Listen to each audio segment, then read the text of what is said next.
16 number অঙ্ক দিয়ে শুরু হবে আজকে। এ piece of land cost a certain factory টাকা 60 lakh. If it depreciate in value 15% in the first year, 13.5% in the next year and 12% in the third year. 3 বছরে অবচয়ের হার দেওয়া আছে, প্রথম বছর, দ্বিতীয় বছর, তৃতীয় বছর, and so on, এইভাবে চলতে থাকবে অবচয়টা। What will its value at the end of 10 year, 10 বছর শেষে এটার ভ্যালুটা কত হবে? তাহলে আমাদের কি করতে হবে আগে, যে 10 বছরের মোট অবচয় কত সেটা আগে বের করতে হবে। 10 বছরের মোট অবচয় যদি আমি এই মেইন টাকা থেকে বাদ দিই, তাহলে আমরা খুঁজে পাবো যে 10 বছর পরে সম্পদের মূল্য কত থাকবে। All percentage applying to the original cost, সব পার্সেন্টেজে আমাদের অরিজিনাল কস্টের উপরে করতে হবে।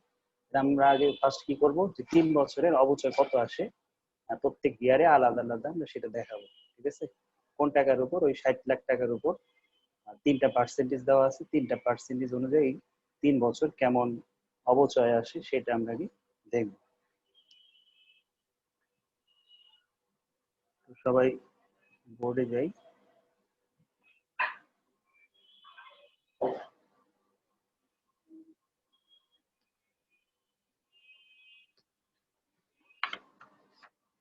আমরা প্রথমেই লিখি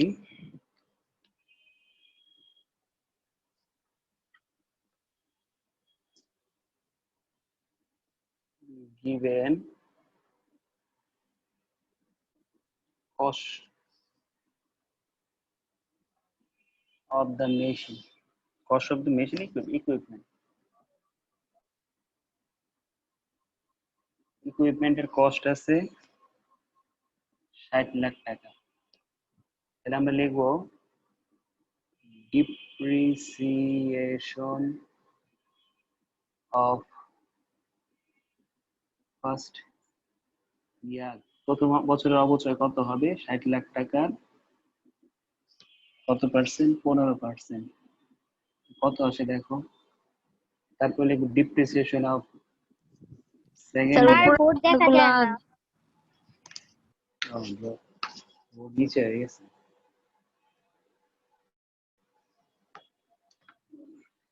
তাহলে এখানে মনে হয় 9 লাখ টাকা আসে। হ্যাঁ স্যার, 9 লাখ টাকা। তারপর 60 লাখ টাকার 13.5%, 8,10,000। থার্ড ইয়ারে 7 লাখ, কত হয়? 7,20,000 মনে হয়। 7,20,000 টাকা আসে। এটা হলো কত পার্সেন্ট? 12%।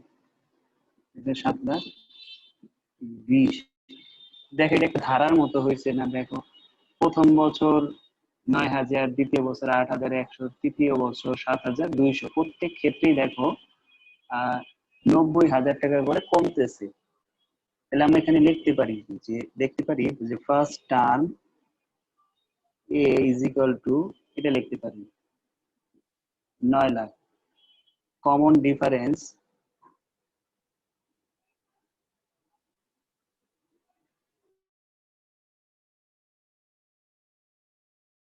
দিল 90, এটা থেকে এটা বাদ দিল 90। তাহলে এটা আমাদের ধারার মতো হয়ে গেল না? 8,10,000 মাইনাস 9 লাখ, তাহলে থাকবে মাইনাস 90,000 টাকা। এ পেলাম, ডি পেলাম, বুঝতে পারছি? এবং আমাদের এন এর মান দেওয়া আছে কোশ্চেনে।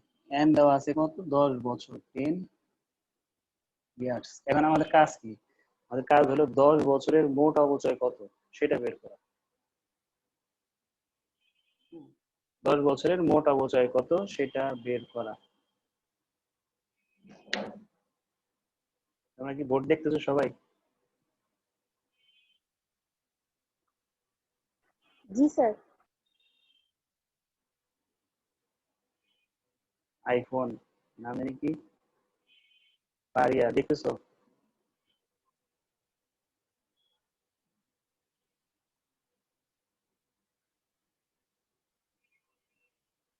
না দেখলে ওই করো, দেখো আমার আমার নামে একটা অ্যাকাউন্ট আছে, আর একটা হলো গালি হোসেন লেখা। তুমি স্ক্রিনটা সরালে বোর্ডটা দেখতে পাবো, বোর্ডে ডাবল ক্লিক করলে এই বোর্ডটা শো করবে। নাহলে আমি কথা বললে আমার ওই যেটা ছবি দেওয়া আছে ওইটা শো করবে, বোর্ড শো করবে। বাম পাশে স্ক্রিন সরাও, দেখো 4টা অপশন, 4টা আইডি দেখাবে। যে আইডিতে বোর্ড দেখাবে ওইটাতে ডাবল ক্লিক করলেই তুমি বোর্ড দেখতে পাবে। আচ্ছা, এটা তাহলে এখন আমরা কি করবো, 10 বছরের মোট অপচয় কত সেটা বের করবো। হ্যাঁ, 10 বছরের মোট অপচয় কত এটা আমরা লিখবো, সমষ্টির সূত্রে অ্যাপ্লাই করবো। Sn is equal to n by 2 2a plus n minus 1 into d।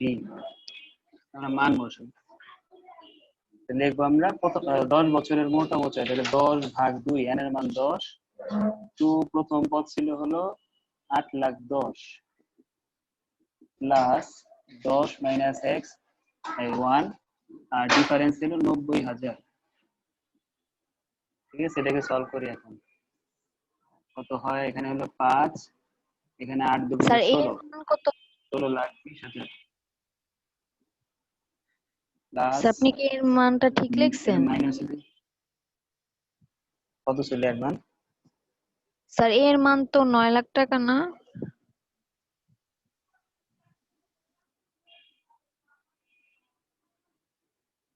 না, 18,00,000,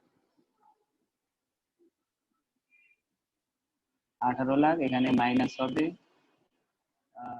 9 9 81, 8,10,000, তাহলে 5 বিয়োগ করে 5 গুণ দিয়ে দাও, হবে 49,80,000 না কত জানি আমি খেয়াল নাই, এরকমই কিছু একটা হবে। দেখো, এরকমই কিছু একটা হবে।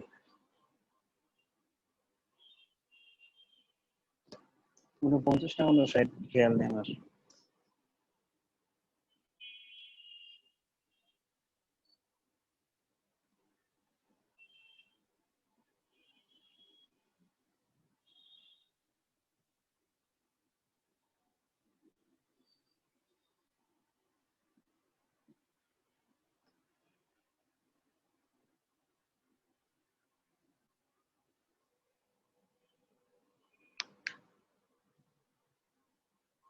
কত?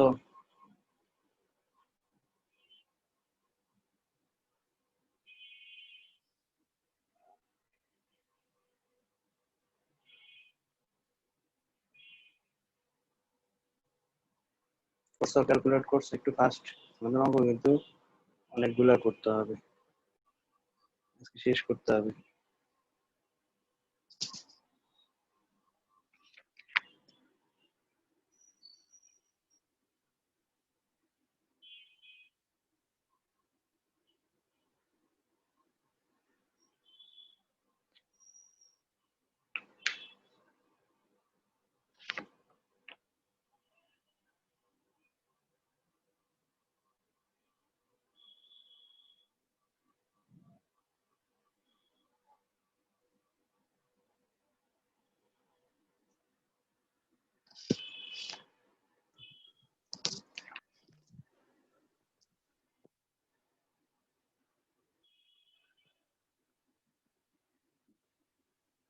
এটা আমাদের অ্যান্সার। হ্যাঁ,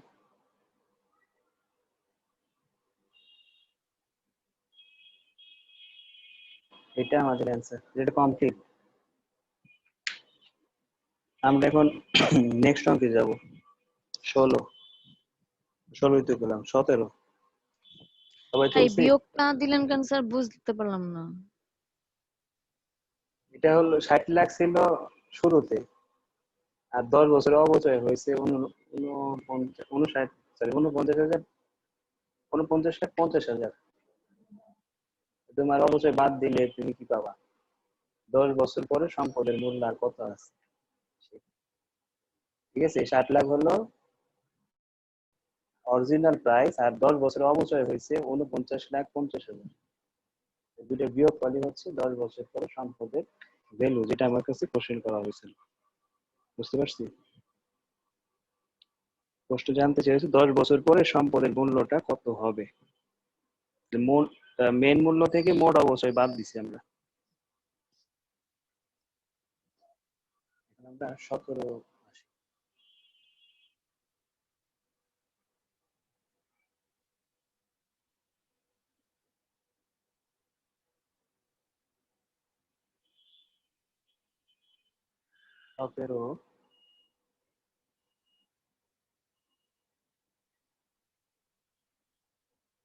সতেরো বলতেছে a man agree to repay a debt of taka 2500 in a number of instalment. বলছে যে একটা ইনস্টলমেন্টে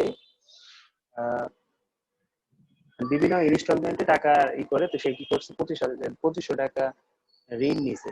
each instalment beginning with the second existing the previous one by টাকা 2 if the first installment may be of টাকা 1। First instalment হচ্ছে 1 টাকা, first instalment এর মান দেওয়া আছে 1 টাকা। হ্যাঁ, সর্বপ্রথম সে 1 টাকা জমা করছে, তো পরবর্তী বছর কত রাখছে সে 3 টাকা। কিভাবে 3 টাকা বুঝলাম, এখানে বলেই দিছে ইচ ইনস্টলমেন্ট, প্রত্যেকটা ইনস্টলমেন্ট কি হবে existing the previous one by taka 2, অর্থাৎ আগে যে ইনস্টলমেন্টটা দিত তার থেকে 2 টাকা বেশি দিবে। অর্থাৎ প্রথম ইনস্টলমেন্ট যদি 1 টাকা দেয়, দ্বিতীয় ইনস্টলমেন্ট 3 টাকা, পরের ইনস্টলমেন্ট এভাবে 2 টাকা 2 টাকা করে বাড়তে থাকবে। তাহলে প্রথম পদ পেলাম আমি এ 1 টাকা, আর ডিফারেন্স পেলাম একটা ইনস্টলমেন্ট থেকে আর একটা ইনস্টলমেন্টের ডিসটেন্স হলো 2 টাকা করে। ডি এর মান দেওয়া আছে কমন ডিফারেন্স 2 টাকা। Find how many instalment will be necessary to wipe out at the land of completely, অর্থাৎ তুমি যেই টাকা ঋণ নিয়েছিলে সেই টাকা তুমি পরিশোধ করতে তোমার মোট কত বছর সময় লাগবে সেটা বের করতে বলছে। তো আমরা কি করব, সমষ্টির সূত্রে অ্যাপ্লাই করে এন এর মান বের করব, যেটা কিনা আমরা আগেও একটা অঙ্কের মধ্যে করছি। হ্যাঁ, তো এখন কাজ কি, আমার টোটাল ঋণ নিয়েছি কত সেটা দেওয়া, এর মান দেওয়া, কমন ডিফারেন্স দেওয়া, শুধু জাস্ট এন এর মান বের করব, সমষ্টির সূত্রে অ্যাপ্লাই করব। তাহলে আমরা সূত্র অ্যাপ্লাই করি, এটাই সূত্র। এটাই অ্যাপ্লাই হবে 17 নম্বরে। গিভেন টোটাল ঋণ নিছে 2500 টাকা, প্রতি বছর কিস্তি দেয় ফার্স্ট টার্ম বা ফার্স্ট ইনস্টলমেন্ট 1 টাকা, কমন ডিফারেন্স অর্থাৎ একটা কিস্তি থেকে আরেকটা কিস্তির দূরত্ব হলো 2 টাকা করে, মানে 2 টাকা করে বাড়তে থাকে, এই জন্য +2। আর যদি বলতো কমতে থাকে তাহলে -2 হতো, এটা বাড়বে বলছে। তারপরে আমার দাও আর কিছু আছে নাই, আমরা এখন n বের করব, Sn এর সূত্রে অ্যাপ্লাই করি, √2a + n - 1 * d। তাহলে এখানে এটা হলো 2500, n বের হবে 2 × 1 + n - 1 × 2। তাহলে এখানে কত দাঁড়াইতেছে, 2500 তো 5000 হয়ে যাবে, এটার সাথে এটা গুণ হয়ে যাবে, n এখানে 2 × 2 + 2n - 2, তাহলে 5000 =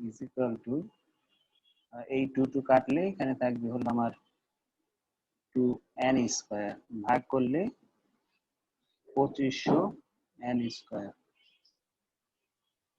উভয় পাশে রুট করলে n = 50 আসবে নাকি, বোথ সাইড স্কোয়ারিং করলাম আমরা, 50 আসলে অ্যান্সার। তার মানে টোটাল 50টা কিস্তি লাগবে এই 2500 টাকা পরিশোধ করতে। বুঝতে পারছি? সরি, স্কোয়ার তো করি নাই, রুট করছি, both side square root, both side square root. না বুঝলে আর এক লাইন ভেঙে করো, স্কোয়ার রুট করলাম, পরে ওইটা আসছে।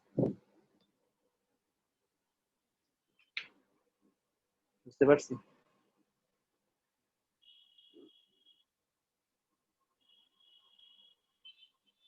সহজ থাকো না।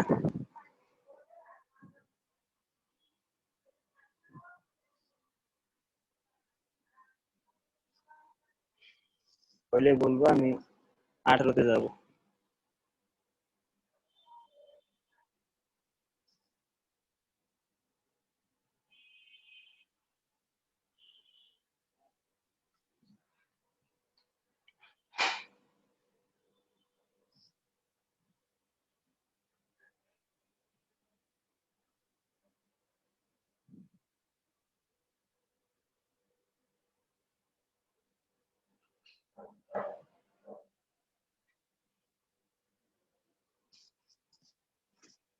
শেষ হয়েছে?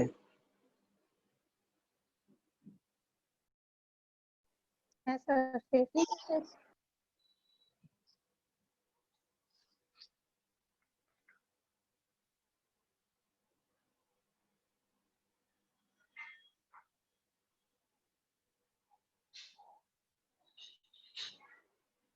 এরপরে a man buy national saving certificate of value existing of last year's purchase by টাকা 100, অর্থাৎ লাস্ট ইয়ারে সে 100 টাকা মূল্যের একটা সার্টিফিকেট কিনছে। তারপরে বলতেছে after 10 year he finds that the total value of the certificate purchased by him টাকা 5000। 10 বছর পরে সে কি করবে, এই যে সার্টিফিকেটটা কিনলো তার মূল্য দাঁড়াবে 5000 টাকা। অর্থাৎ এটার সমস্ত টোটাল 5 বছরের মোট ডিবেঞ্চারের মূল্য, সেভিং সার্টিফিকেটের মূল্য কত সেটা দেওয়া আছে। অর্থাৎ এটাকে আমরা এসএন বলি, হ্যাঁ, সাম অফ এন টার্ম, অর্থাৎ এন পদের সমষ্টি দেওয়া আছে 5000। তারপরে বলতেছে find the value of certificate purchase by him. তো এই সার্টিফিকেটের সর্বপ্রথম ভ্যালু কত? ও আমি একটু মিস্টেক করছি আগেরটা, এই 100 টাকা হলো ডি এর মান। হ্যাঁ, কিভাবে বলবো যে এক্সিস্টিং বলছে মানে অতিরিক্ত, অর্থাৎ মনে করো এই লাস্ট ইয়ার, অর্থাৎ তুমি শেষ বছর যা দিছো তার থেকে 100 বেশি টাকা দিছো, হ্যাঁ, পরবর্তী বছর। অর্থাৎ মনে করো প্রথম বছর আমি 100 দিছি, তাহলে দ্বিতীয় বছর কত হবে? 200। তার মানে কি বলতেছে কোশ্চেনে, যে তুমি লাস্ট ইয়ারে যা দিছো তার থেকে এক্সিস্টিং অতিরিক্ত তুমি কত দিতেছো আর সেভিং সার্টিফিকেট কেনার জন্য 100 টাকা। এরকম যদি হয় যে তুমি প্রথম বছর 500 টাকা থেকে সেভিং সার্টিফিকেট কিনছো, পরের বছর তুমি আর 100 টাকা বেশি দিলে, অর্থাৎ কত হলো? 5100। পরের বছর কত হবে? 5200, 700, এইভাবে 5000 না 500 উদাহরণ দিচ্ছিলাম। প্রথম বছর যদি তুমি 500 টাকা দাও, দ্বিতীয় বছর দিবা 600, তৃতীয় বছর 700, এরকম এক বছরের সাথে আর এক বছরের পার্থক্য হবে 100 টাকা। সেটা আমাদের প্রথম লাইনে বলছে। এবং মোট তুমি 5000 টাকার সার্টিফিকেট কিনছো। তো প্রথম সার্টিফিকেটটা কত হবে, মানে প্রথম যে টাকাটা তুমি দিছো সেটা কত হবে, যেটা আমরা ওই যে ধরে বলছিলাম একটা 500, ওই টাকাটা তোমার ক্যালকুলেট করে বের করতে হবে কত হয়, আমরা দেখবো। এবং অষ্টম বছরে ওই ইনস্টলমেন্টটা কত হবে সেটা বের করতে বলছি। আমরা এখন কি করবো, আমাদের এখন কাজ হচ্ছে এখান থেকে আগে এর মান বের করব। হ্যাঁ, এর মান বের করবো। ফার্স্ট ইনস্টলমেন্টটা কত ছিল, কিভাবে পাবো? যেহেতু সমষ্টি দেওয়া আছে 10 বছরের, তাহলে এই 10 বছরের সমষ্টি সূত্র ব্যবহার করে আমরা এর মান বের করব, যেটা কিনা প্রথম রিকোয়ারমেন্টের অ্যান্সার। ঠিক আছে? আর ওই এর মানের সাহায্যে আমি অষ্টম বছরের সেভিং সার্টিফিকেটে কত দিতে হয় ইনস্টলমেন্ট সেটা বের করতে পারবো। বুঝতে পারছি? এখন আমাদের কাজ হচ্ছে প্রথমেই এর মান বের করা সমষ্টির সূত্র ব্যবহার করে, যেহেতু সমষ্টির মান দেওয়া আছে 8, সমষ্টি কত দেওয়া আছে? 5000। ফার্স্ট টাইমটা বের হবে, এটা প্রশ্নবোধক চিহ্ন দিয়ে রাখলাম। কমন ডিফারেন্স দেওয়া আছে 100 টাকা। আমি জাস্ট খেলে এখানে মান চেঞ্জ করে দিব, 5000 হয়ে যাবে।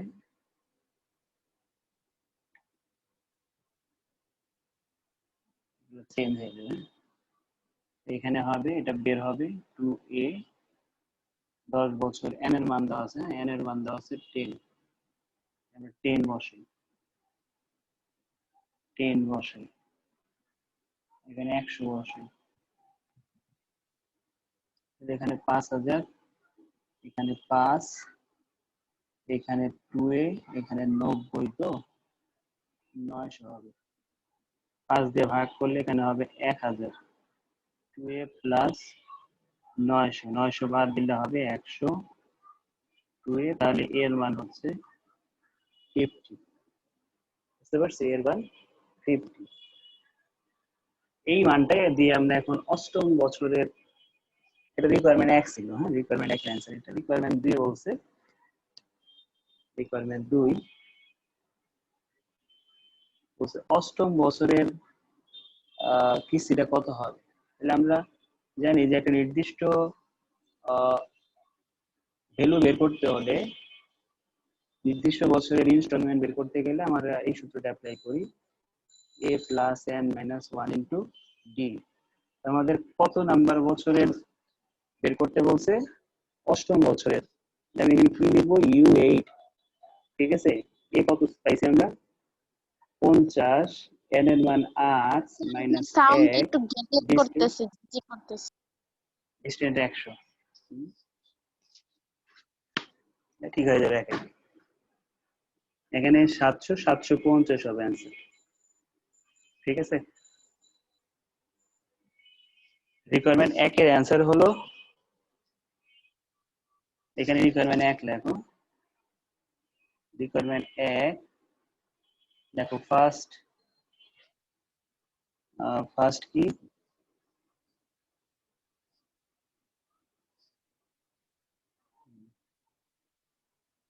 First year value, first year value a is equal to 50, এর মান 50। আর ওই অষ্টম বছরে কত হবে সেটা বের করুন।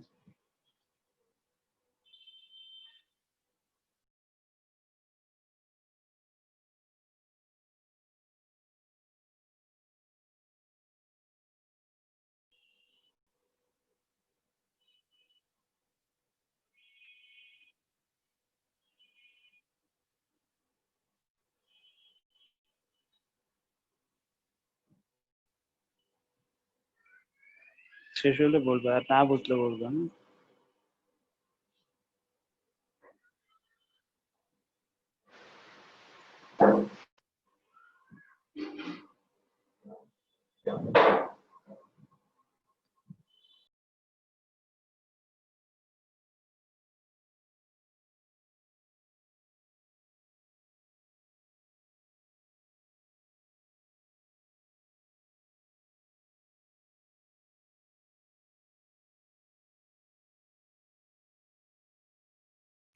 শেষ হয়েছে।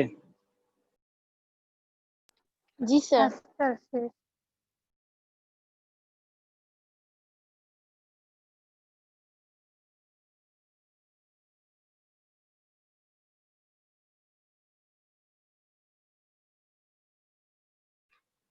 এখন আমরা যাব 19 নাম্বার অঙ্কে। এখন আমরা শুরু করবো গুণোত্তর ধারা। হ্যাঁ, আমাদের এখানে 2 আর এখানে 2টা, 4টা অঙ্ক আছে, 4টা অঙ্কই গুণোত্তর ধারার অঙ্ক।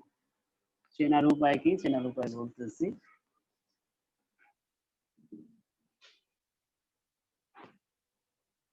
বলতেছে find the some of the series, এই একটা সিরিজ দিয়ে দিছে, এই সিরিজের যোগফল কত। তা আমরা গুণোত্তর ধারার যোগফল বের করার 2টা ফর্মুলা শিখছি, সেই 2টা ফর্মুলার যে কোনো একটা এখানে অ্যাপ্লাই করব। এখন এটা যে গুণোত্তর ধারা 3 ভাগ কিভাবে, দেখো এই 3-এর থেকে 1 যদি 2 বাদ দাও তাহলে থাকে 2, কিন্তু 9 থেকে যদি তুমি 3 বাদ দাও তাহলে থাকে 6। ঠিক আছে, তার মানে কি 2টা ডিস্টেন্স কিন্তু সেম না, এখানে 2 ডিস্টেন্স আর এখানে হলো 6 ডিস্টেন্স, তার মানে এটা সমান্তর ধারা না। তোমাকে এখন ট্রায়াল দিতে হবে যেটা কি গুণোত্তর ধারা কিনা। গুণোত্তর ধারার শর্ত কি, অনুপাত সমান হইতে হবে, দ্বিতীয় পদ এবং প্রথম পদের ভাগফল সর্বদা সমান হবে। 3 কে 1 দ্বারা ভাগ করো তাহলে 3 হবে, আবার 9 কে তুমি 3 দ্বারা ভাগ করো 3 হবে, 27 কে 9 দ্বারা ভাগ করো 3 হবে। প্রতি ক্ষেত্রেই কিন্তু অনুপাত সমান হইতেছে, তাহলে এটাকে আমরা বলতে পারি এটা গুণোত্তর ধারা। এবং এই গুণোত্তর ধারার এখন সমষ্টি আমরা বের করব। হ্যাঁ, তো 1, 3, 9, 27 এই ধারাটা কোষ খাতায় তুলি। 1, 3, 9, 27 সিরিজটাকে তুলি। given the series 1, 3, 9, 27 এভাবে 10 পদের সমষ্টি চাইছি। আমরা লিখতে পারি first term a equal 1 common ratio r is equal 3/1 is equal to 3 আর আমাদের n এর মান দেওয়া আছে 10 অর্থাৎ 10 পদের সমষ্টি কত। এখন এই যে r এর মান একের থেকে যদি ছোট হয় তাহলে একরকম সূত্র হয়, একের থেকে বড় হলে একরকম সূত্র। যেহেতু r এর মান একের থেকে বড় তাহলে আমরা এই সূত্রটা লিখব Sn is equal to a r power n minus 1 ভাগ r minus 1। r এর মান বড় এই জন্য rটাকে আমি আগে রাখছি। যদি এক বড় হইতো আর এর থেকে, মানে এইরকম হইতো এক বড়, তাহলে একটা আগে আসতো এটা পরে যেত, জাস্ট খালি রিপ্লেস করে দিতাম। ওইরকম অঙ্ক আমরা পাবো একটু পরে। তাহলে এখন আমরা এখানে মান বসালে অঙ্ক শেষ। এ কত? এ হলো 1, আর হলো 3, 3 এর পাওয়ার কত? 10 মাইনাস 1 ভাগ 3 মাইনাস 1। নিচে থাকে 2, উপরে 3 এর কিউব করে 1 বিয়োগ করো। 3 এর কিউব করে 1 বিয়োগ করো, কত হয়? 3 এর কিউব করে 1 বিয়োগ করো, সরি 3 এর 10 করে 1 বিয়োগ করো।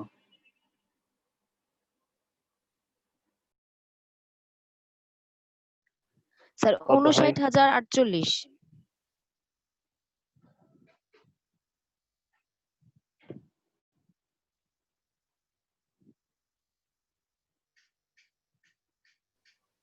দুই দিয়ে ভাগ করো।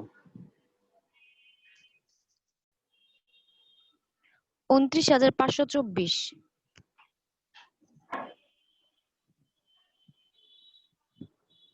এই ছিল আমাদের গুণোত্তর ধারা। হ্যাঁ,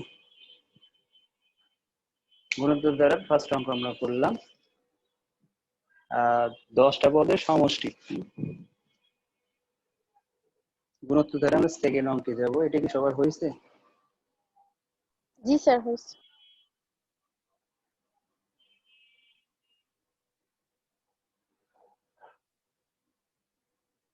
সেকেন্ড অঙ্কটা এটাও সমষ্টি চাইছে। দেখো, determine the some of the series. এই সিরিজের যোগফল কত হবে? 1, 1/3, 1/9। এটাও চিনবা কিভাবে যে এটা কি গুণোত্তর নাকি সমান্তর? এই 3 ভাগের 1 অংশ থেকে এক যদি বাদ দাও, যেই ডিফারেন্স হবে 9 ভাগের 1 থেকে 3 ভাগের 1 অংশ বিয়োগ করলে সেম ডিফারেন্স হবে না। কিন্তু তুমি যদি ভাগ করো, এই 1/3 কে 1 দ্বারা ভাগ করলে 1/3 থাকে, আবার 1/9 কে 1/3 দ্বারা ভাগ করলে 1/3 থাকে। প্রতি ক্ষেত্রে 1/3 থাকে অনুপাত। এই জন্য এটাকে আমরা বলতেছি গুণোত্তর ধারা। এই ধারা সমষ্টি বের করব। তো এটার সাথে আগেরটার পার্থক্যটা কি? আগেরটা n এর মান ছিল, আর এইটার মধ্যে n এর মান নাই। আমাকে n এর মান আগে বের করতে হবে, তারপরে আমাদের এই সূত্রটা অ্যাপ্লাই করব এখন যেটা করছি। ঠিক আছে? তো এটা তো হবে না, কারণ r এর মান ছোট, তো একের থেকে ছোট বের হবে, ছোট হলে উল্টায় যাবে। তাহলে আমরা আগে কি করব? un এর সূত্র অ্যাপ্লাই করে আগে n এর মান বের করব, তারপরে sn এর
দেখো তো কত পাওয়ার করলে 243 হয়, মানে 3 এর কত পাওয়ার করলে, মেবি 4 বা 5 এরকম কিছু একটা হবে। 5 sir.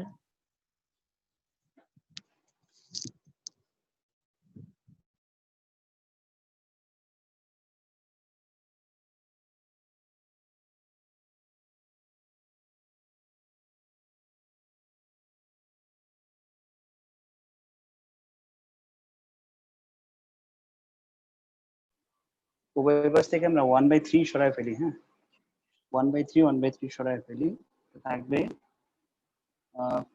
5 is equal to n minus 1, তাহলে আমার n এর ভ্যালু হচ্ছে 6। ঠিক আছে, এই 6টাই এখন আমরা এখানে বসাবো।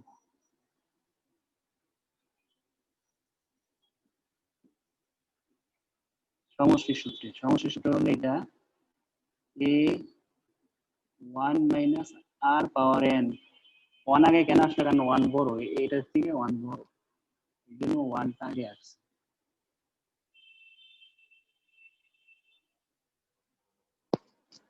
মান বসাই, এ হচ্ছে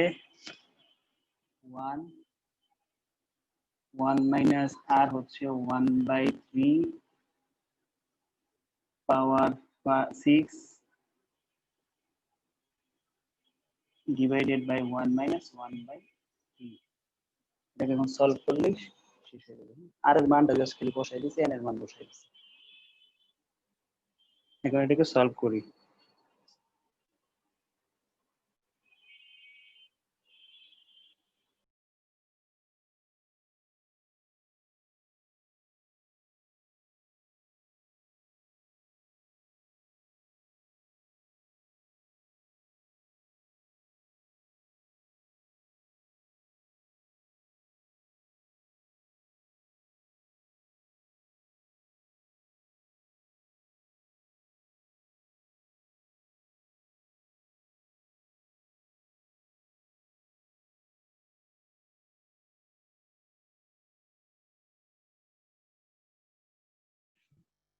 স্যার 3 এর উপর পাওয়ার 6 দিলে তো এটা হয় না, 729 আসে।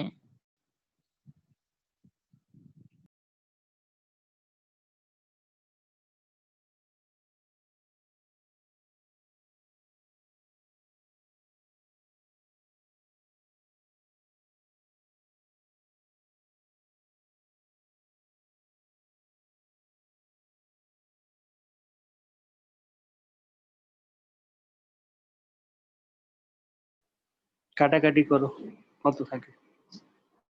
এটা এটা দুইটা কাটো, উপরে তাহলে কত থাকে?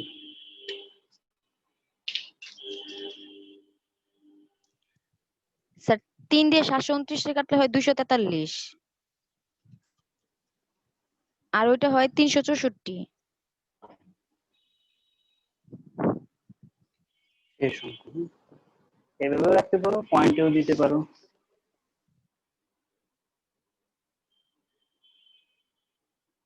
এভাবেও রাখতে পারবো, পয়েন্টও দিতে পারবো। হ্যাঁ,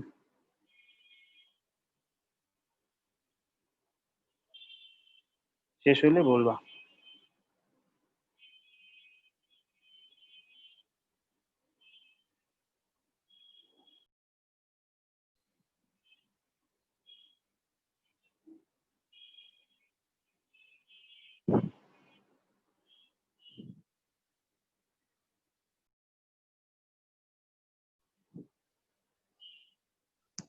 স্যার শেষ।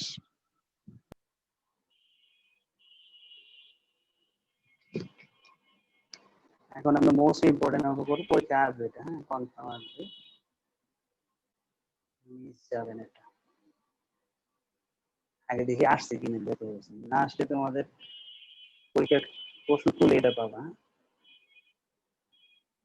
ম্যানেজমেন্টের আসবে না, ম্যানেজমেন্টের আসছে। মার্কেটিং, মার্কেটিং তো সিলেবাসই নেই। ফিনান্স এবং অ্যাকাউন্টিং এ যারা, ওদের একদম শিওর এই অঙ্কটা আসবে। 5 মার্ক তুমি মনে করো আগে পেয়ে গেছো, পরীক্ষার হলে যে এই কোশ্চেনটা পাবা, 21 নাম্বার কোশ্চেনটা। হ্যাঁ,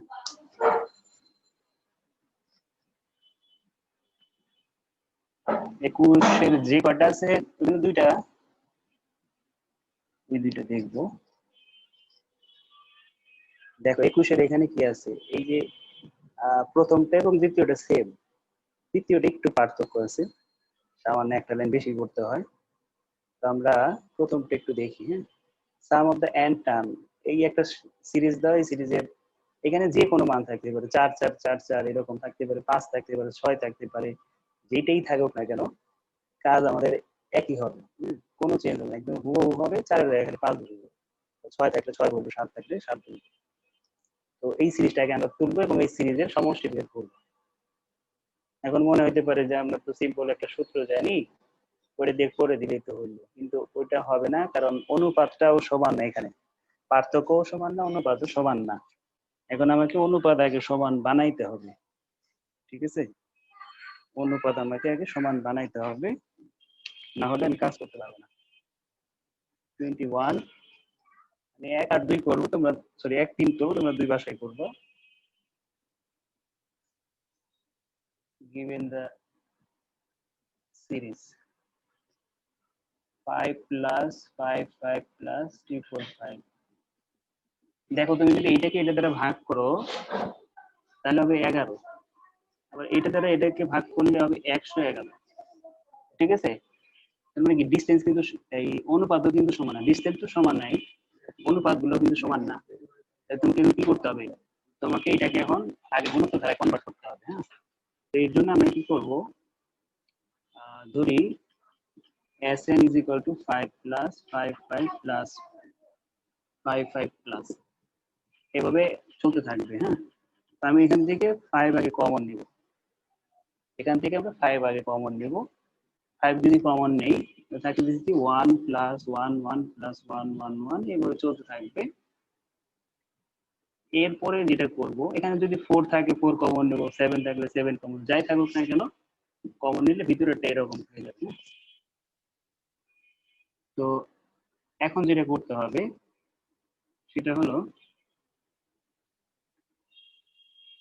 এই 5 কে 9 দ্বারা ভাগ করব, 9 দ্বারা গুণ করব। এটা সব ক্ষেত্রে এখন যেই মানে থাকুক না কেন, এখানে 5 থাকুক 10 থাকুক, যেটাই থাকুক না কেন, এখানে আমার অলওয়েজ কি করতে হবে, এই 9 দিয়ে ভাগ 9 দিয়ে গুণ করলে আমি কিন্তু কাটাকাটি করলে কিন্তু আমার মানের কোনো পরিবর্তন হইতেছে না, অর্থাৎ আগেটাই ফিরে আসতেছে। আমি 5 কে 9 দ্বারা ভাগ করছি, ভাগ করার কারণে আবার পুনরায় আবার 9 আনছে, তার মানে কি এই দুটো কাটাকাটি গেলে কিন্তু আমার রেজাল্টের কোনো পরিবর্তন হইতেছে না। এই 9 আনার কারণ কি, কারণ এটাকে আমরা গুরুত্ব ধারায় কনভার্ট করার জন্য এই 9টা এখানে আনছি। এখন এখানে যেই মানে থাকুক না কেন তুমি সবসময় 9 নিবে এখানে। হ্যাঁ, তাহলে এটা 1 plus 1 1 plus 1 1 যাবে, তাহলে 5/9 এটার সাথে গুণ দেই, 9 plus 99 plus 999, 5/9। এই কি লিখতে পারি, 10 থেকে 1 বিয়োগ করলে 9 পাই, প্লাস 100 থেকে 1 বিয়োগ করলে 9 পাই, 99 পাই, প্লাস 1000 থেকে 1 বিয়োগ করলে পাই 999। এইভাবে চলতে থাকবে ধারাটা। তারপর 5/9 নিচে লেখা যাবে 5/9। এই যে 10 100 1000 এগুলোকে একসাথে রাখি। হ্যাঁ, 10 100 1000 এভাবে চলবে, একটা লিখলাম, প্লাস এই 1 1 1 এগুলো এক জায়গায় রাখবো, এটা মাইনাস হবে, প্লাস না মাইনাস হবে, 1 plus 1 plus 1 এভাবে চলতে থাকবে। 10 100 1000 গুলোকে এক জায়গায় রাখলাম, 1 1 1টাকে এক জায়গায় রাখলাম, ব্র্যাকেট তুলে দিলে কিন্তু সেম আগের মতোই হয়ে যাবে। এই যে যদি ব্র্যাকেট তুলে দাও কি অবস্থা হবে, 10 থেকে 1 বিয়োগ 1000, 100 থেকে 1 বিয়োগ 1000 থেকে 1 বিয়োগ, মাইনাস চিহ্ন আছে নাকি? আচ্ছা, এখন দেখো তো ভাগ করলে সব ক্ষেত্রে 10 হয় কিনা, সব ক্ষেত্রে কিন্তু ভাগ করলে 10 হয়, তার মানে এটাকে আমরা গুণিত ধারায় কনভার্ট করতে পারছি। তো এই জন্য এখন আমরা গুণিত ধারার সূত্র লিখবো।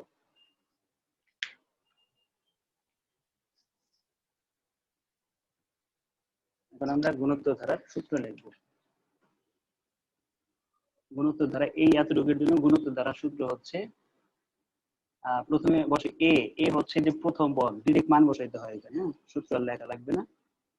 10 প্রথম পদ, প্রথম পদ বসানোর পরে কি বসে আর, আর কত, দুই ক্ষেত্রে ভাগফল কত 10, এখানেও 10 এখানেও 10, তাহলে r এর মান কত? 10, 10 এর পাওয়ার n -1 ভাগ নিচে r -1। ঠিক আছে, এই যে এই সূত্রটি অ্যাপ্লাই করছি। a r পাওয়ার n -1 ভাগ r -1, এই সূত্রটা এখানে অ্যাপ্লাই করছি। তাহলে a হলো প্রথম পদ, এই যে 10, আর হচ্ছে অনুপাত, তার মানে প্রথম পদ যা অনুপাত তাই এই জন্য এখানে 10 10 10 আসছে। n এর মান তার আমরা জানি না, এটা এভাবেই থাকবে। এই গেল, আর মাইনাস হবে ওই যে এটা আমরা কোথায় শিখছি, নাম্বার সিস্টেমের মধ্যে শিখছি না, 1 1 অনেকগুলো 1 হলে থেকে n সংখ্যক 1 বলতে পারি আমরা, n সংখ্যক 1। তাহলে 5/9, এখানে যদি একটু যোগ বিয়োগ করি তাহলে 10, এখানে হবে 9, আর এটার সাথে এটা গুণ দিলে n থাকে শুধু। ঠিক আছে, এইটার সাথে এটা গুণ দেই 50, এটার সাথে এটার গুণ দেই 81, 9 9 81। আর এটা তো দুইটা রাশি না, এই রাশির সাথেও এটা গুণ, আবার এই রাশির সাথে এটা গুণ হবে। তাহলে আমরা এটাকে এইভাবে লিখতে পারি, 10 পাওয়ার n -1 মাইনাস 5n/9, এটাই আমাদের অ্যান্সার।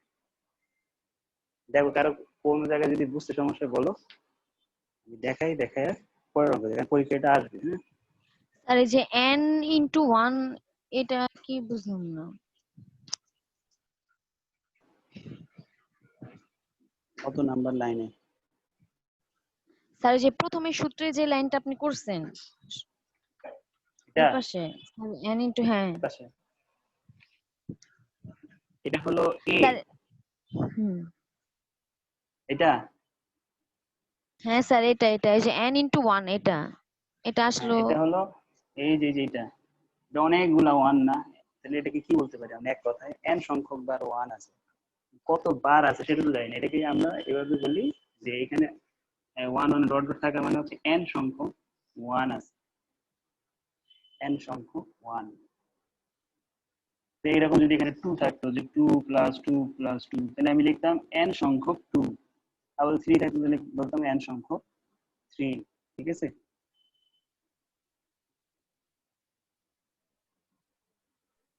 স্যার আমি না লাস্টের এটা লাইনটা হলো এটা, বুঝিনি। এটা না এটা, এটা শেষের স্যার লাইনে এটা। স্যার লাস্টেরটা এই একদম যে লাস্টেরটা, ওই যে এর পরের লাইন। হ্যাঁ, এই যে 10 এর সাথে 10 স্যার এর এর সাথে 5 হ্যাঁ, যোগ করছি 9 এর সাথে 9 গুণ করছি 81, রইল কোন কতটুকু, শুধু এতটুকু রইলো, এটা দেখে দিচ্ছি আমরা। বা তুমি 50 এর পাশে লিখতে পারবে, সাইডে রাখছি, সাইডে রাখা মানে গুণ অবস্থায় তো আছে না 50 এর সাথে। আর এইখানে আবার আরেকটা রাশি আছে, তাহলে এই রাশির সাথেও কি এটা গুণ হবে নাকি? তাহলে 5n/9। ঠিক আছে, তার মানে 5/9 ওর সাথেও গুণ হবে, আবার ওর সাথেও গুণ হবে। তো 4 এর সময় কি হবে, 4টাও দেখো দেখায়, তোমরা বাসায় নিজেরাই করতে পারো। 4 এর জায়গায় এইখানে 4 হবে, এইখানে 4 হবে, এখানে 4 হবে। 5 এর যে যে জায়গায় 5 আছে ওই জায়গায় 4 লাগায়। এরকম যেই সংখ্যায় থাকুক তুমি খালি জাস্ট খালি এখানে চেঞ্জ করে দিবা 4, তো 4 10 40, এইখানে হবে 4। এটা হলো 2 এর অ্যান্সার। বুঝতে পারছি? অর্থাৎ যেই মানে দেখ না কেন, এখানে 5 বলো, 6 বলো, 7 বলো, 8 বলো, তাহলে তুমি এখানে চেঞ্জ করবে, আর কি ভিতরে কিছু চেঞ্জ হবে, ভিতরে এরকম। তাহলে এটা শেষ। আমরা এখন দশমিক থাকলে কিভাবে করতে হয় সেটা দেখবো। পয়েন্টে যদি থাকে,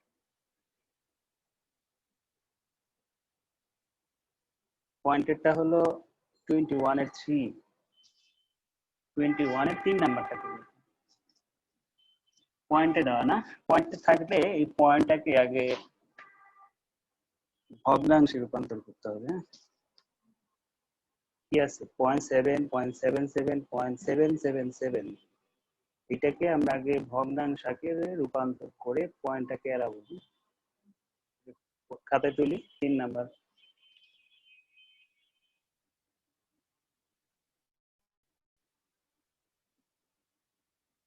given the series 0.7 0.77 plus 0.777, এটাকে আমরা সমষ্টি বের করব। কি করবো আমরা প্রথমে ওই আগের মতো 7 কমন নিব আগে 7 কমন নিলে থাকবে 0.1 0.11 0.111 এরকম এরপরে 9 দ্বারা গুণ 9 দ্বারা ভাগ করবে ঠিক আছে তারপরে কি করব এই 9 দিয়ে সবগুলো মানে সেম কাজ করতেছে আগের মতো একটু পরে একটু চেঞ্জ হবে এটা হবে 0.9 প্লাস 0.99 প্লাস 0.999 প্লাস এভাবে চলতে থাকবে তো এটাকে যদি ভগ্নাংশে এড়াইতে চাই তাহলে এটাকে 10 দিয়ে ভাগ করতে হবে না 90 কে যদি আমি 10 সরি 9 কে যদি আমি 10 দ্বারা ভাগ করি তাহলেই তো এটা হয় নাকি দশমিকের পর একটা সংখ্যা আছে তাহলে একটা শূন্য নিব আবার দশমিকের পর দুইটা শূন্য আছে তাহলে এক লেখা ধরে শূন্য লিখবো আবার দশমিকের পর তিনটা সংখ্যা আছে তাহলে এক লেখে তিনটা শূন্য দেব ঠিক আছে দশমিকের পর যত সংখ্যা থাকবে তো এক লিখে ততগুলো শূন্য তাহলে এই পয়েন্টটাকে আমরা ভগ্নাংশ আকারে রূপান্তর করলাম এখন দেখো তো চেহারাটা আগের অঙ্কের মধ্যে হয়েছে না মনে করো নিচেটা নাই এই নিচে 10 1 100 1000 এর মনে করো নাই তাহলে চেহারাটিকে আগের মতো হয়ে গেছে না 9 99 999 এখন কি করবো আমরা 10 থেকে 1 বাদ দিব 100 থেকে 1 বাদ দিব 1000 থেকে 1 বাদ দিলেই এই রেজাল্ট আমরা ফিরে পাবো তাহলে 7/9 10 minus 1/10 plus 100 minus 1/100 plus 1000 minus 1 divided by 100 1000 এইভাবে ধারাটা চলতে থাকবে এরপর আমরা লিখতে পারি এরকম যে এই 10 10 এর সাথেও ভাগ 1 এর সাথেও কিন্তু ভাগ তাহলে এটার সাথে যদি ভাগ করি তাহলে 1 থাকবে না ভেঙে লিখি পরে তো আবার বুঝবা না এই 10 দুইজনের নিচে দিলাম এই 100 এটার নিচেও আবার মাইনাস 1/100 প্লাস 1000/1000 মাইনাস 1/1000 এভাবে ধারাটা চলবে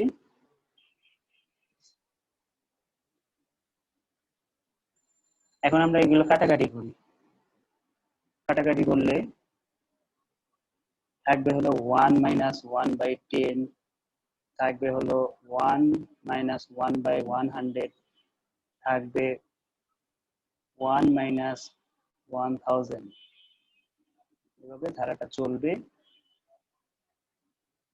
এরপর এই 1 1 1 এই সবগুলো 1 কে আমি একসাথে রাখবো 1 plus 1 plus 1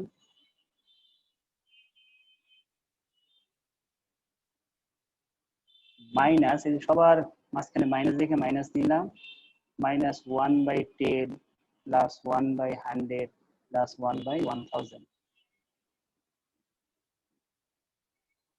ঠিক আছে এখন আমরা কি করবো এটাকে কি লিখতে পারি n সংখ্যক 1 আছে আর এটাকে সূত্র নিয়ে যাব কোন সূত্র এই যে এটা এ যেহেতু এখানে অনুপাতগুলো কিন্তু একের ছোট হবে অনুপাতগুলো একের ছোট হবে তুমি যদি এই ভ্যালুকে এই ভ্যালু দ্বারা ভাগ করো তাহলে 1/10 বের হবে 1/10 কি একের থেকে ছোট আবার তুমি যদি এই ভ্যালুটাকে এই ভ্যালু দ্বারা ভাগ করো তাহলে 1/10 বের হবে যেটা কিনা একের থেকে ছোট আর একের থেকে ছোট হলে সূত্রটা এরকম হয় 1 মাইনাস আর এই সূত্রে অ্যাপ্লাই করবে এখন এই জায়গাটায় তাহলে এ কত এ হলো প্রথম পদ তাহলে 1/10 তারপরে হলো 1 মাইনাস আর এর মান হলো আর এর মানও 1/10 এই অঙ্কে 1/10 পাওয়ার কত হবে এটার পাওয়ার হবে n আমরা এখানে n দিলেও সমস্যা নেই কারণ 1 এর পাওয়ার n যাই দিই না কেন 1ই হবে সরাসরি 10 এর পাওয়ার n দিলাম আর নিচে হবে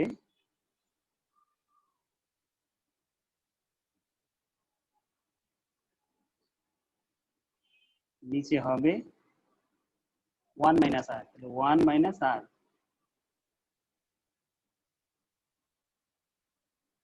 এখন এটাকে সলভ করি এখানে n লেখা যাবে মাইনাস এখানে লিখতে পারি আমরা 1/10, মানে যেভাবে আছে ওইভাবেই ইজি হয়ে যেতেছে। আমি এখানে মুছে লিখি ক্লিয়ার করে। পরের লাইন, এই 7/9 এই n সংখ্যক 1 গুণ করলে তো এটাই হবে না, মাইনাস 1/10, 1 minus 1/10 এর পাওয়ার n ডিভাইডেড বাই, এখানে লসাগু করলে নিচে 10 উপরে 9, 7/9 এখানে n মাইনাস এটার সাথে এটা ভাগের সম্পর্ক, তাহলে গুণ করে দিলে মানে নিচের ভ্যালু গুণ করে দিলে উপরে 10 নিচে 9 যাবে, এটা উল্টায় যাবে। একটু বড়, কারণ দশমিকের কারণে অঙ্কটা বড় হয়ে গেছে। 7/9 n মাইনাস এই 10 আর এই 10 কাটা যায়, হ্যাঁ, এটা থাকে কি, শুধু উপরে থাকতেছে এইটা 1 মাইনাস 1 ভাগ এইটা, নিচে থাকতেছে এগুলো কিন্তু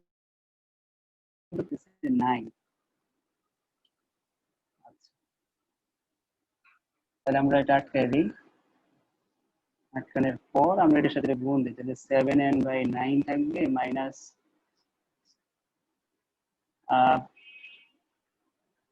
7/81, 1 মাইনাস 1/10 পাওয়ার n, এটা আমাদের অ্যান্সার মেবি, দেখো তো।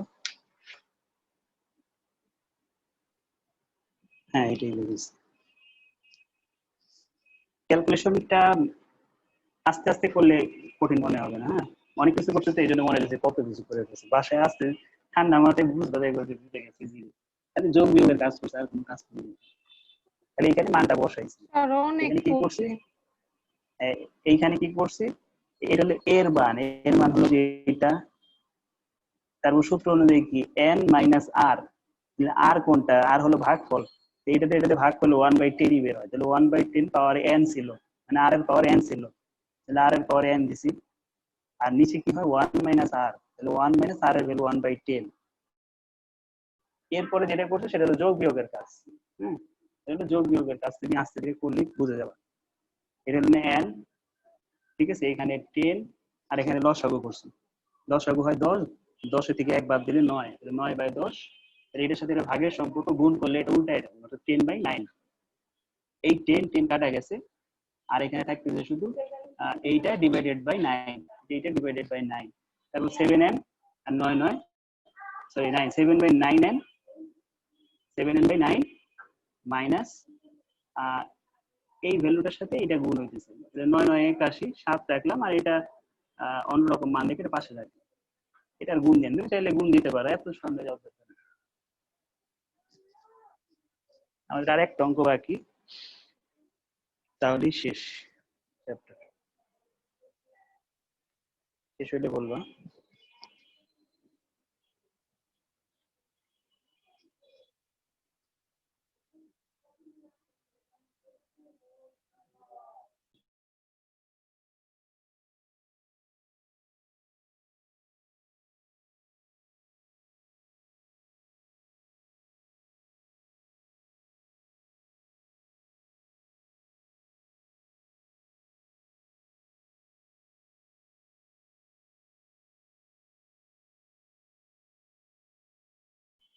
শেষ।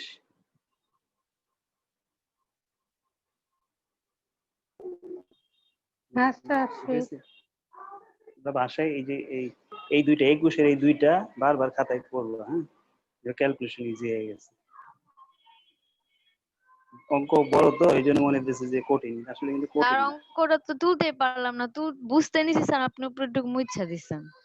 আচ্ছা, সমস্যা নেই, অন্য একজন করছে তো, অন্য কেউ তুলে থাকলে একটু গ্রুপে ছবিটা এখনই দিয়ে দিও, হ্যাঁ, আমি তো ভাবছি যে তুলে ফেলছি, একজনই এই অঙ্কটার ছবি গ্রুপে একটু দিয়ে দিও।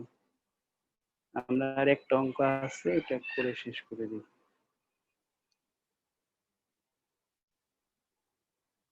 শেয়ার,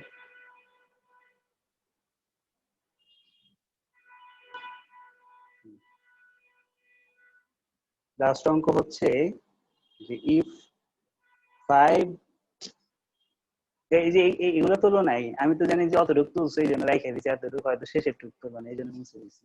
স্যার ইউটিউবে তো থাকবেই, ঠিক আছে। তখন তো স্যার করেই যাবে। হ্যাঁ এটাও থাকবে। আচ্ছা, if 5 plus y plus z plus 135 is the geometric series, একটা জিওমেট্রিক সিরিজ বলতেছে যেখানে আমরা কিন্তু y এর মান এবং z এর মান জানি না। Series, then find out the value of y and z, y এবং z এর ভ্যালু বের করতে বলছে। আর লাস্টেরটা হলো সিরিজ, আমরা এখন y এবং z এর ভ্যালু বের করব। হ্যাঁ, এটা ইজি আছে, ওটা তো কঠিন না। তো সিরিজটা আমরা তুলি। সিরিজটা হলো এরকম, given the series, সিরিজটা হলো 5 plus y plus z plus 135।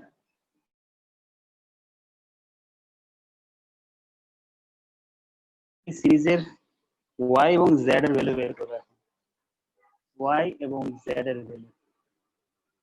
আচ্ছা, প্রথম পদ তো 5 না, ফার্স্ট টার্ম হলো 5, লাস্ট টার্মও দেওয়া আছে। কিভাবে করা যায় এটাকে, দুইটা মান মিসিং আছে, আমরা একটু রাফ করি। হ্যাঁ, আগে খাতা তোলা দরকার নেই। আমরা যদি লিখি যে first term a is equal to 5, second term যদি করতে চাই তাহলে আমাদের কিভাবে করতে হয়, u2 করতে হয়। হ্যাঁ, u2 আমি একটু রাফ করতেছি, আগে খাতায় তুলবো না, আমরা যেভাবে ইজি হয় অঙ্কটা ওইভাবেই করবো। u2 বের করবো। u2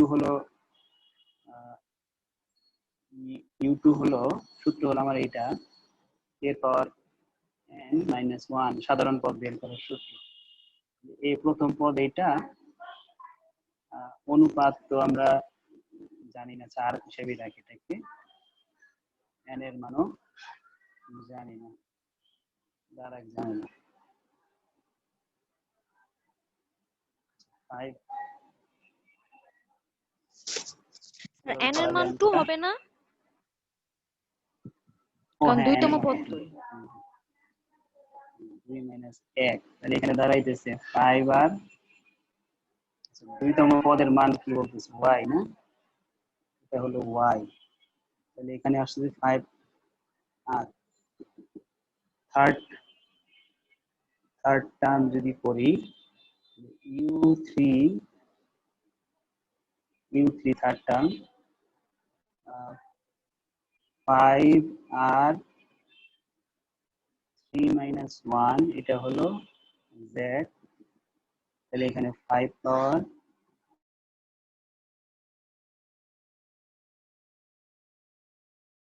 শেষ পদ যদি করি,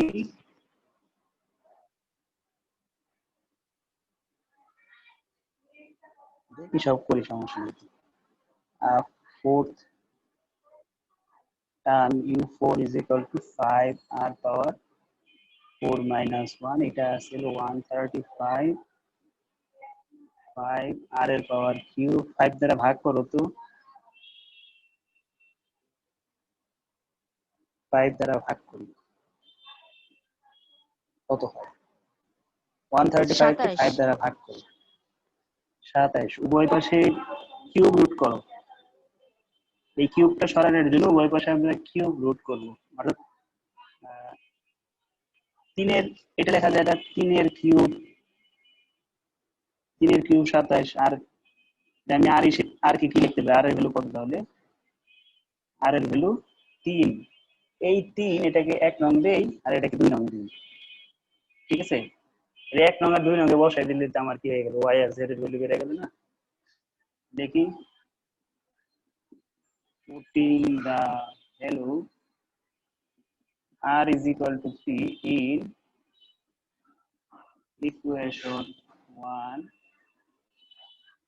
we get y is equal to 5 into 3, কত হলো 15। আবার লিখি again r is equal to 3 in equation 2 we get z is equal to 5 3 cube 3 cube 27 5 27 কত